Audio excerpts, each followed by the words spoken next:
Hey, what is up, everybody? I am here to give you my WWE NXT review for July 15th, 2015. And I thought this was a really good show. I really enjoyed it. And I'm going to get into the reasons why as this review goes on. We had Byron Saxton, Rich Brennan, and Corey Graves on commentary for this show. And we got the first match on the show. It's Jason Jordan and Chad Gable versus Steve Cutler and Elias Sampson. This was the first match between Jason Jordan and Chad Gable as a team. Well, on NXT, when I was in Florida, I watched them team up when they wrestled, when I went to that NXT show. Um, and I thought this was a really good, pretty good tag team match here. I really enjoyed it. And the match ends. The ending was really sick when Jason Jordan gets Steve Cutler like he's going to hit a back suplex on him, but then he just ends up throwing him up. Chad Gable catches him and hits a back suplex on Steve Cutler, pins him and get the win. I thought that was an amazing finish. I think that could be a good double team tag team finisher. So I thought that was awesome. And I really do like the combination of Jason Jordan and Chad Gable as a tag team. I think it can work. And I would like to see them maybe eventually get the NXT tag team titles maybe down the line. But we're going to have to wait and see with that. Then the next match was Samoa Joe versus Axel Disher. This was really a squash match here. Samoa Joe hits the Muscle Buster, and he actually does hit the rear naked choke on Axel Disher, which was pretty cool because this is the first time we've actually seen him hit this move. He hits it on him, and Axel Disher taps out. Samoa Joe wins. I thought this was good because it made Samoa Joe look really dominant. And then it shows a pretty good video package for Baron Corbin. We find a video package for him. He goes into his career. He talks about how his name is Baron Corbin, and he's actually getting a tattoo. And he says that he has 4 Hall of Fame wins from when he was in college football. And then he went on to win some titles in boxing. He went on to do other things, and he was actually in the NFL, and he talks about how he came in and he's dominated NXT so far since he's been here, and he talks about how all your heroes that have wrestled on NXT had to wrestle before and only get paid in nachos. I wrestled on I was in the NFL and I got paid real big money. And I don't really care if you guys hate me or not. And I thought this was awesome. This was a very heelish promo. And I think Baron Corbin can really work as a heel. He even says that he doesn't care if the fans hate him or not. I thought this was a really good heel promo. And then we get Eva Marie comes out to cut a promo. And she talks about how and the fans boo her, so she says really sarcastically, You guys sound very happy to see me. Well, I have the exact excitement as you do, which I thought was good. And she pretty much says that next week she's going to make her in-ring debut on NXT. I really hope she's improved. So I'm going to leave an open mind about this. I really hope she's improved because she's been doing some training. But we're going to have to wait and see with that. Then we get Blake and Murphy with Alexa Bliss versus Angelo Dawkins and Sawyer Fulton. During the match, I believe Blake pulls Sawyer Fulton off the apron, so Angelo Dawkins can't make a tag, and then Blake Murphy. No wait, actually Murphy did that. Blake hits the brain buster, and Murphy hits the splash on Dawkins for the win. Then afterwards, they beat down Sawyer Fulton, and Alexa Bliss does that. I forget what she calls it, but she hits the like 450 move, or the flip off of Blake and Murphy's hands actually onto Fulton, which I thought really looked sick. And yeah, I really enjoyed this. I thought this was a nice way to make the NXT Tag Team Champions look strong, and I liked the attack afterwards. And then we get Sami Zayn's medical update, because he's been out of action.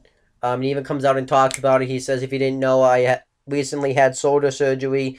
He talks about how this is the first time he's been able to leave his house. And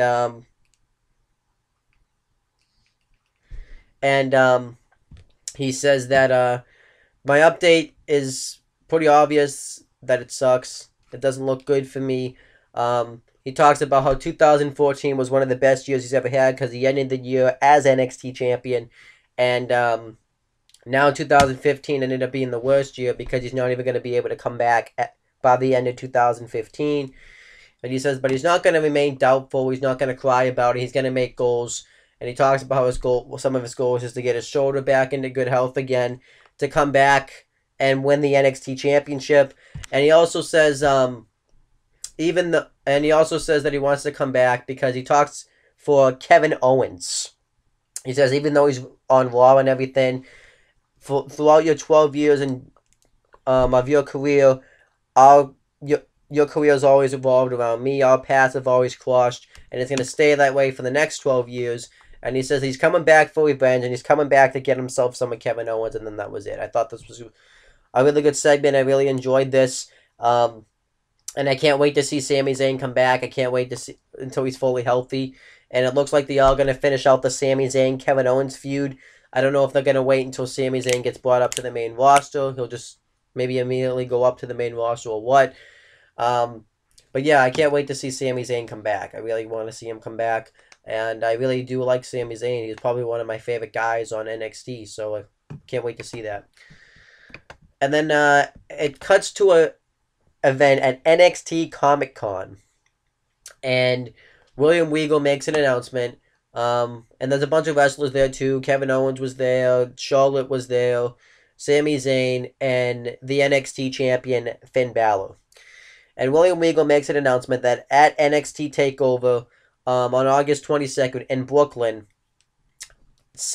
Kevin Owens will get his rematch against Finn Balor for the NXT Championship, which I think is going to be an awesome match. I can't wait to see this match because it makes sense to have it because Kevin Owens has a rematch and they both have one match apiece.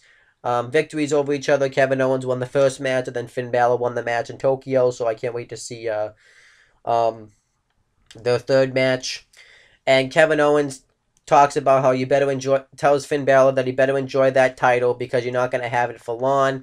Finn Balor talks about how he wrestled all over the world in Japan, and he was happy to get the opportunity to wrestle in Japan for the NXT Championship and win it. And then Kevin Owens says that he's wrestled in New York and he doesn't plan on losing there. I thought this was then that was it. I thought this was really good stuff, and I can't wait to see their match at NXT TakeOver. And it has a long time to build, so I can't wait to see it. And then we get the main event: Sasha Banks defending the NXT Women's Championship against Charlotte. This match was awesome. I really enjoyed this match. Charlotte dominates Sasha Banks throughout the beginning of the match, and then Sasha Banks hits a knee to the head when Charlotte's trying to come in the ring, and then she hits a wicked neck, and then she hits goes off the top and hits a double knees to the gut on Charlotte, and then Sasha Banks dominates the match. She actually bounces her head. Sasha Banks bounces Charlotte's head off the mat using a head scissors, which was cool. And then eventually Charlotte counters the head scissors, gets up Sasha Banks like she's going to do a powerbomb, but it looks like Sasha Banks is going to counter into a hurricanrana, but Charlotte counters that and hits an awesome powerbomb onto Sasha Banks. I thought that was really cool. And then Charlotte starts to make a comeback, and then she goes for a suplex. Charlotte lands on her feet and goes for a neck breaker, but Charlotte counters that. And then Charlotte hits a neck breaker of her own and a spear on Sasha Banks. And then she goes for the figure four. Sasha Banks fights out of it.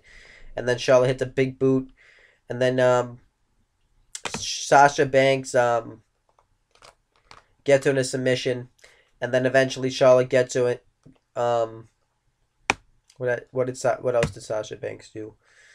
But then eventually Charlotte gets her in the figure eight, but Sasha Banks doesn't tap. She makes it to the ropes, but then eventually, but Charlotte doesn't let go, and Charlotte holds on while Sasha Banks is holding on to the ropes. Then eventually she breaks, and then they get back in the ring. Sasha Banks gets Charlotte into the bank statement, and Charlotte at first gets out of it, reverses into a roll up. Sasha Banks gets it back in the bank statement, and Charlotte ends up tapping out. Sasha Banks retains the title. But this was a really awesome match. It's totally worth checking out.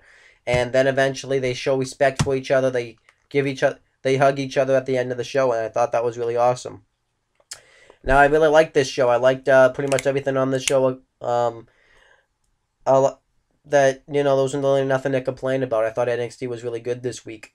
So that's pretty much it, guys. If you want to check out my non-wrestling channel, Owen the Talkinator, right there. My CM Brothers channel, where I talk about both non-wrestling and wrestling, down there. Over here is where my buddy James Hebert has 2 YouTube channels. One of them's over here. It's called James Hebert. You can look it up by looking up James Hebert Sign 95, and he makes a lot of custom Titantrons for wrestlers. And then over here, he has his Wayne with Youth Wrestling channel that I've appeared in before. But it's a really good channel. He's making a comeback with that in the summer, he plans on. And then I'll be on it in the fall. So a lot of stuff to check out. But that's pretty much it, guys. You can click down here below to subscribe to me. And I'll talk to you guys later.